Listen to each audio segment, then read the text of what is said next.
thoughts and feelings and thoughts, which come first? It doesn't really matter, right? Here's the important point about thoughts and feelings.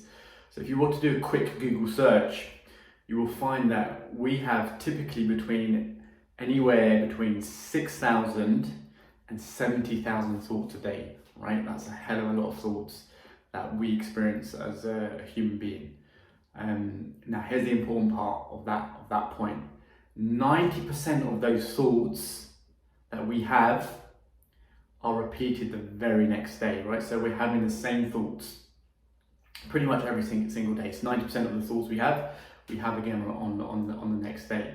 So why is that important, right? Because if we have the same thoughts, we make the same choices. If we make the same choices, we engage in the same actions and behaviors. When we engage in the same actions and behaviors, we create the same experiences, right? So we all know experiences create feelings. So if we're creating the same experiences, we're gonna have the same feelings, right? So let me run through that again.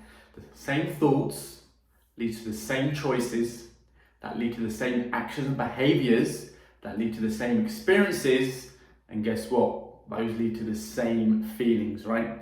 So again, why is that important? So this is a timeline of your life, and right here in the middle, we're going to call this the beautiful present moment. Yeah? So right here is the past, and up here is the future. Right? So let's apply what I just said around thoughts and feelings to the timeline of your life, right? So if you are having the same thoughts, right? And you're making the same choices, and you're having the same experiences, you're creating the same feelings, yeah?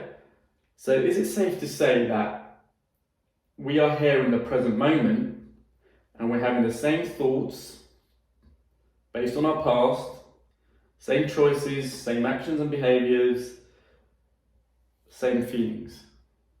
Is it safe for me to say that I can fairly accurately predict what your future is going to be like, right? Because everything's staying the same.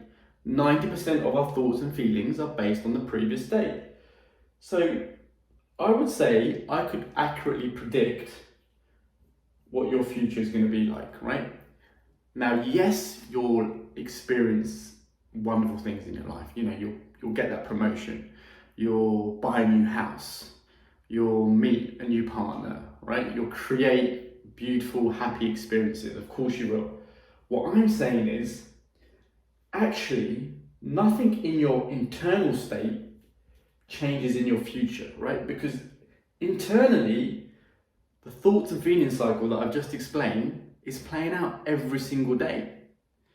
So when we're thinking and feeling the same things every single day, our future's pretty much defined already, right? If we're here right in the present moment, let's take me for example, I'm in the present moment, I'm constantly thinking about the past, right? Making the same choices, experiencing the same experiences, having the same feelings, well then pretty much my future has already been decided, right? So this is kind of like revelatory, right? For me, certainly it's revelatory that this is how important our thoughts and feelings are, okay? So how do we break this cycle? How do we break the cycle of being in the present moment and constantly thinking about the same things? We become aware of what we're thinking about, right? So I like to say, start thinking about what you're thinking about. Because when we bring awareness to our thoughts, we can make different choices, right? We can experience different things. So in our current reality, if we're having the same thoughts and feeling the same things, in a new reality, we're going to have new thoughts, right? Which means we're going to make new choices, okay? Once we make new choices, we're going to experience new actions and behaviors. From those actions and behaviors, there's new experiences, right? And those new experiences will harness and bring more new feelings into your life. So let me explain that again, right? So new thoughts, new choices, new actions and behaviors, new experiences, new feelings, those equal a new reality, right? So we leave the paradigm of the past. we kind of change our current reality of same thoughts and feelings into a new paradigm of a new reality, right? Where there is more love, more joy, more happiness in our lives based on the new thoughts that we have, okay? And I get often asked, well, okay, how do I change? How do I, you know, I have these old thoughts, how do I get new thoughts, right? And like I said, say we bring awareness, we kind of observe, right? We become the observer of our thoughts. And this is really an important part of becoming a skilled thinker, okay? Because from this place of observing, from this place of witnessing our thoughts, we kind of gain the clarity to pick new thoughts, right? And I've just kind of explained when we pick new thoughts, well, guess what? New experiences, new feelings, a new reality start forming and start taking shape in our lives, right? And I'll give you an example of my own life around this. So I used to work in the world of investment banking, right? Did it for 20 years, it was my job every single day. Would rock up to work, have the same thoughts about this, you know, this wasn't aligned for me, wasn't very good at my job. These were the thoughts that I was having, wasn't very good at my job, you know, I had a higher calling, this wasn't my passion. And I had those thoughts pretty much, you know, for like 20 odd years. And because I was stuck in this pattern of, you know, same thoughts and feelings, I wasn't making the same choices, having the same feelings, etc., etc. When I actually did make my transition from my old life from investment banking to what I do now, which is, you know, help and guide and coach people, there were a bunch of thoughts that were coming up that, you know, I'm not good enough to do this, right? I need to stick to the known, the familiarity of investment banking. I need to stick to what's comfortable, right? What's going to keep me safe. As I immersed myself in my journey and became of this paradigm around thoughts and feelings, I was able to step back, I was able to witness these thoughts and feelings that were coming up for me around my job, and around the fear that I was having around the transition. From that place of witness consciousness, I was able to pick new thoughts, right? And the new thoughts came in the form of, well, I can do this, right? I'm perfectly capable of doing this.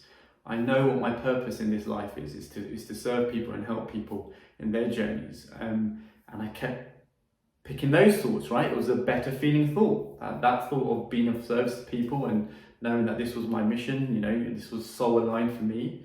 I kept reaffirming those thoughts, and from those thoughts, I made different choices, right? I made the choice to leave the world of investment banking, right? And through those choices, I created new kind of actions and behaviors, which in turn, I created new experiences, right? I became a coach, I got new clients. I felt amazing, I feel amazing in the job I do, right? So those are my feelings from the experiences I created. So the point is, I took a step back. I went into witness consciousness, right? I was observing my thoughts, and then I picked a better feeling thought, a thought that was going to serve me, rather than a thought that was going to keep me in negativity, in fear, in familiarity, in the known, in safety. And then pick thoughts that I knew was my higher calling, that was my passion, that was aligned to you know, this real drive and ambition I had to change my life. So I kind of hope that makes sense around old thoughts and new thoughts. There's one other aspect I'd love to talk around thoughts and feelings, right? And it's this kind of phrase that often gets thrown around about how your thoughts and feelings are not real, right? You may have come across that term. Your thoughts and feelings are not real. And, you know, people often say to me, my clients always say to me, well, how's that? You know, I know I'm thinking these things and I know I'm feeling the way I'm feeling. So how can they not be real, right? So here's the thing about that. Let's break that down. So yes, of course, when you think and feel certain things, you know you're thinking and feeling them. They are absolutely real, right? In that moment, they are absolutely real. Now, what's not real is the data, let's call it the data that you're using to bring in those thoughts and feelings, okay? And here's what I mean by this. So, not so long ago, a few years ago, I had these very particular thoughts and feelings about my ability as a father, right? And they were very much these thoughts around, I'm not a good dad, I'm actually a rubbish dad, I should be doing so much better, you know, I don't feel my son is unlucky to have the worst dad in the world, right? And I went into these thoughts and feelings of this cycle around my son, right? It took me to a very, very dark place.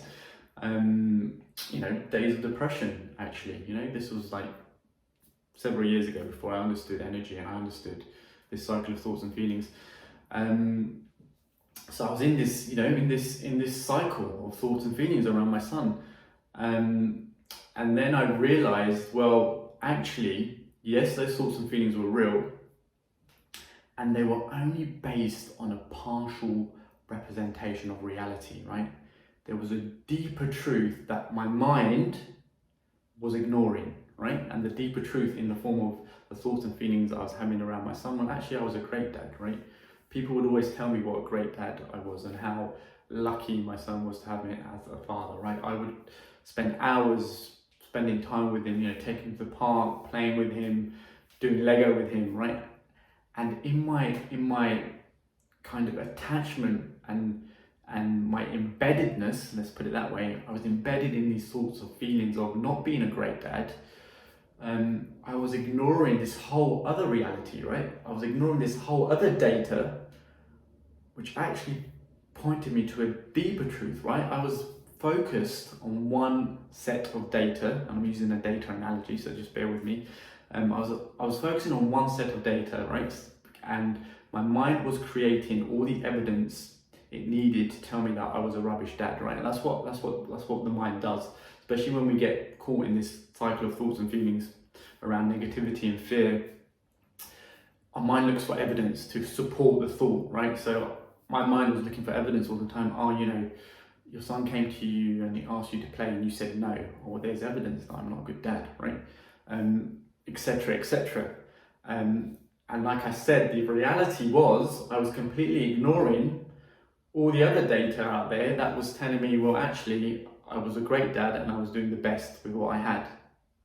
So when people say your thoughts and feelings are not real, what they actually mean is thoughts and feelings are based on a partial representation of reality, because you're ignoring the deeper truth. There's so much more information, there's so much more data out there that our mind has chosen to ignore, and we become kind of fixated in this stream of negativity and sabotage, rather than embracing and opening ourselves up to all the data and all the deeper truth and all the other examples that are out there that support a very different story. One last thing on that. So what's the bridge? What's the how do we close the gap between making sure we encompass the whole data set rather than just thinking and feeling a certain way that's attached to a certain story, which makes us feel certain things.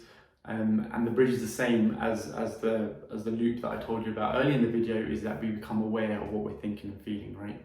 We ask ourselves, well, is this really true? Is there another reality where the story and the thoughts and feelings that I'm attached to right now is not real? And the answer is often, if not always, yes, right? And so once we get into this place of witness consciousness again, where we're observing our thoughts and feelings, then we can very much change our reality. We can change the paradigm, we can change how we are, we can change our inner state, where we are more open to more feelings of love, more feelings of joy, more feelings of abundance.